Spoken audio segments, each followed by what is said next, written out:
ഇങ്ങനെയാണ് ഈ വെയിറ്റ് ഓരോ അളവിൽ. ഇതെന്താണ് ഈ ചെയിൻ കെട്ടുന്ന എങ്ങനെ സൈഡിലാണ് നമുക്ക് തോന്നും പിന്നെ ഈ അവര് അത് ഇതൊക്കെ ചെയ്യുക എല്ലാം കറക്റ്റ് അളവും തൂക്കവും. ഹലോ നമസ്കാരം, ഞാൻ ക്രിസ്റ്റഫർ മുക്കാട്. അതായത് നമ്മൾ റോഡ് നിർവഹണം അവസാനിക്കാൻ പോവാണ്.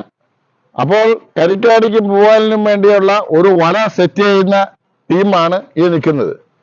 നമുക്ക് ഇതാണ് നമ്മുടെ ആശാൻ. നമുക്ക് പുള്ളിയോട് ഈ വല സെറ്റ് ചെയ്യുന്ന രീതി എങ്ങനെയാണെന്ന് നമുക്ക് ചോദിച്ച് മനസ്സിലാക്കുകയും നേരിട്ട് കാണുകയും ചെയ്യാം. അപ്പോൾ നിങ്ങളുടെ പേരെന്തോന്ന്? എന്റെ പേര് ജേക്കബ്. നിങ്ങളെ സമീപിക്കണമെങ്കിൽ എങ്ങനെയാണ് അതിന്റെ രീതി? Jacob network. നമ്മുടെ ഫോൺ നമ്പർ 99610702. അത് ശരി, നമുക്ക് നേരിട്ടൊന്ന് സെറ്റ് ചെയ്യുന്ന കാണാം. ഇതെന്തിനാ ഇങ്ങനെ ഈ ഇത് വലിക്കുന്നത്? ഇങ്ങനെ അതിന്റെ മുറുക്ക് പോകാനാ. മുറുകി കിടക്കും, അല്ലെങ്കിൽ വലിച്ച് ടൈറ്റ് ചെയ്യാം. അത് ഈ റോപ്പ് എന്ത് ഇതിപ്പോ നമ്മള് ഇതിന്റെ മേല റോപ്പാ സാറേ. മേവല അല്ലേ? ഇതിന്റെ മേവലയാണ് ഇത്. ഇതിന്റെ താഴത്തെ റോപ്പ് ഇപ്പൊ മാർക്ക് ചെയ്യും നമ്മള്. ഇതിന്റെ മാർക്കിംഗ് ആണ് ഇതിനകത്തിരിക്കുന്ന കാര്യം. മാർക്ക് ചെയ്യണം അല്ലയോ? ഇത് കറക്റ്റായിട്ട് ചെയ്തില്ലെങ്കിൽ വിലക്ക് കംപ്ലൈന്റ് പറയാം അവരെ. അപ്പൊ അത് നമ്മള് കുറച്ചുകൂടെ ലൂസ്, കുറച്ചുകൂടെ തിരുവനന്തപുരത്ത് ഒരു 6 മുഴം. ഈ വലക്ക് ഏകദേശം എത്ര ഇത് വരും നീളം? ഇത് കുറഞ്ഞ നീളമുള്ളൂ. ഇത് ചെറിയ വലയാണ്, ചെറിയ മീഡിയം പോട്ട് വലിക്കുന്ന വലകളാ. വലിയ വലയുണ്ട് ഇതിന്റെ. 1 ലക്ഷം രൂപ 1.5 ലക്ഷം രൂപയുടെ വലയുണ്ട്. കണ്ണിയൊക്കെ എങ്ങനെയായി ഇതിന്റെ കണ്ണി? ഇത് 1.5-300 എന്ന് പറയും സെൻട്രലിൽ വെക്കുന്ന വല. പിന്നെ ഇത് 600-ന്റെ കൈ വലയാണിത്. അത് ഇതിന് അങ്ങോട്ടുള്ള വല. ഇത് 40 മുക്കാല് 40 ഇത് മുക്കാല് 30. ഇത് പല സൈസ് വലകൾ ഇതിനകത്ത് കയറും. അതിന്റെ ബാക്കിലോട്ട് 25. ഇതെന്തോ ഇങ്ങനെയുള്ള പരിപാടി? 6 ഇവിടെ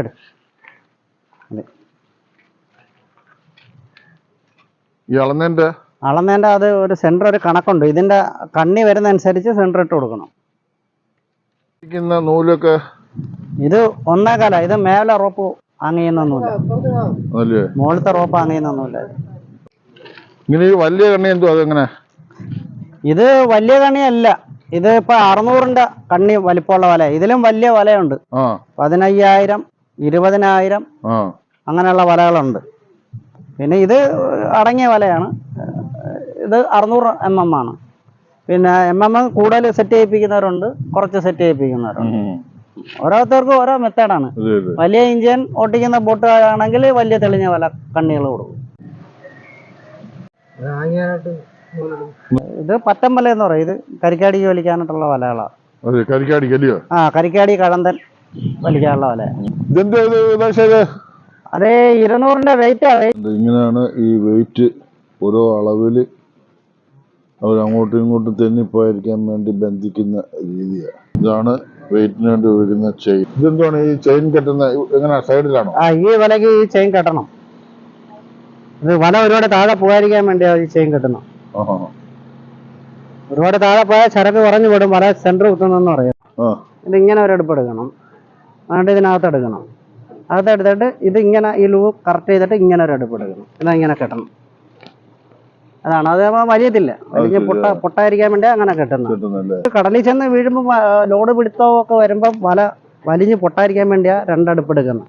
ഒരു 25 കിലോ ചെയിൻ, ഒരു 6 കിലോ വെയിറ്റ്. ചെറിയ ബോട്ടിനാണത്. വലിയ ബോട്ടിന് ഇതിലെ തൂക്കം കൂടും. ഈ വലയിൽ ഇത് ഇങ്ങനെ ഈ അരുവത്ത് പിടിപ്പിക്കുന്നതിന്റെ ഉദ്ദേശം എന്തുവാ? ഇത് ഉദ്ദേശം എന്ന് പറഞ്ഞാൽ ഇത് ഇങ്ങനെ കെട്ടിയാലേ ഈ വല താഴെ പോവുള്ളൂ. ഏകദേശമൊക്കെ ആയിക്കൊണ്ടിരിക്കുകയാണ്. ഇതാണ് അതിന്റെ രീതി, നിർമ്മാണ രീതികൾ. അപ്പൊ എന്തോ അറ്റം പറ്റുന്നത്? ഇത് കൈയുടെ അറ്റോ ഇവിടെ വന്ന അവസാനിക്കും. ഇവിടെ ബോർഡ് വരുന്നു. ഇതിന്റെ പണി തീർന്ന് വല ചുറ്റി കെട്ടി ബോട്ടിലേക്ക് കൊടുക്കാൻ പോവുകയാണ്. ആണല്ലേ? ഇങ്ങനെയാണ് ഇതിന്റെ രീതി. നമ്മളെ കൊച്ചിയിലേക്ക് കൊടുത്തു വിടുകയാണ്. അതുകൊണ്ടാണ് ഇത് ചാക്കിൽ കയറ്റി. ഇവിടത്തെ ബോട്ടുകാർക്കാണെങ്കിൽ നമുക്ക് ഇതിന്റെ ആവശ്യമില്ല. എല്ലാവർക്കും ബൈ.